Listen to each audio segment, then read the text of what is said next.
Although the lion which caused poor Buta's death was the last I managed to shoot in East Africa, I saw several others afterwards while travelling up and down the line at different times on construction work.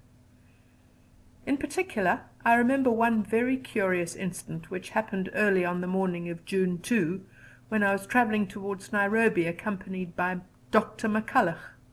The doctor was going home on leave in the course of a few days, and was bemoaning to me his bad luck in never having shot or even seen a lion all the time he'd been in the country. We were standing on the engine at the time, facing each other, he with his back to the north. "My dear Mac," I said, "it's because you don't look out for them." "Rubbish," he retorted. "I do nothing else when I'm out hunting." "Well," I replied, "are you really very anxious to shoot one before you go home?" "I would rather get a lion than anything else in the world," was the emphatic reply. "Very good then, Sultan," I called to the driver. "Stop the engine. Now, Mac," I continued, as the train was quickly brought to a standstill, "here's a chance for you. Just jump off and bag those two over there." He turned round in blank astonishment, and could hardly believe his eyes when he saw two fine lions only about 200 yards off, busily engaged in devouring a wildebeest which they had evidently just killed. I had spotted them almost as soon as Mac had begun to talk of his bad luck, and had only waited to tell him until we got nearer, so as to give him a greater surprise. He was off the engine in a second and made directly for the two beasts. Just as he was about to fire, one of them bolted, so I called out to him to shoot the other quickly before he too made good his escape.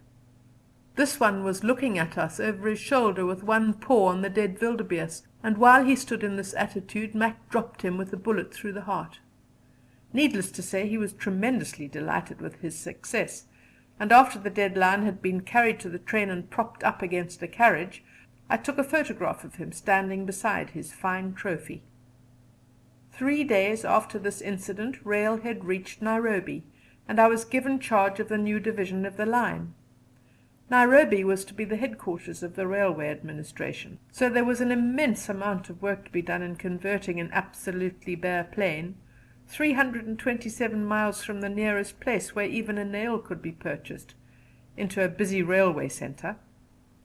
Roads and bridges had to be constructed, houses and workshops built, turntables and station quarters erected, a water supply laid on, and 101 other things which go to the making of a railway township.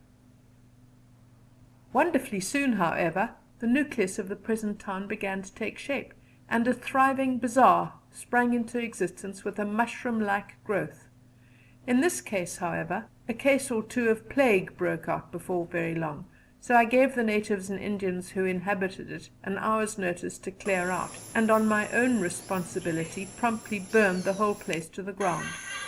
For this somewhat arbitrary proceeding I was mildly hauled over the coals, as I expected, but all the same it effectually stamped out the plague, which did not reappear during the time I was in the country. With a little persuasion I managed to induce several hundred of the Wakikuyu, in whose country we now were, to come and work at Nairobi, and very useful and capable they proved themselves after a little training. They frequently brought me in word that the shambas (plantations, gardens) at the back of the hill on which my camp was pitched were being destroyed by elephants, but unfortunately I could never spare time to go out in quest of them. On one occasion, however, I passed the news on to my friend, Dr. Winston Waters, with the result that he had a most exciting adventure with a big bull elephant. He set out in quest of the depredator, and guided by a few of the Wakikuyu, soon came upon him hidden among some shady trees. Waters was a great believer in a close shot, so he stalked up to within a few yards of the animal and then fired his .577, aiming for the heart. The elephant responded by a prompt and determined charge, and although Waters quickly let him have the left barrel as well, it proved of no effect, and on he came, screaming and trumpeting with rage. There was nothing for it, therefore, but to fly for dear life.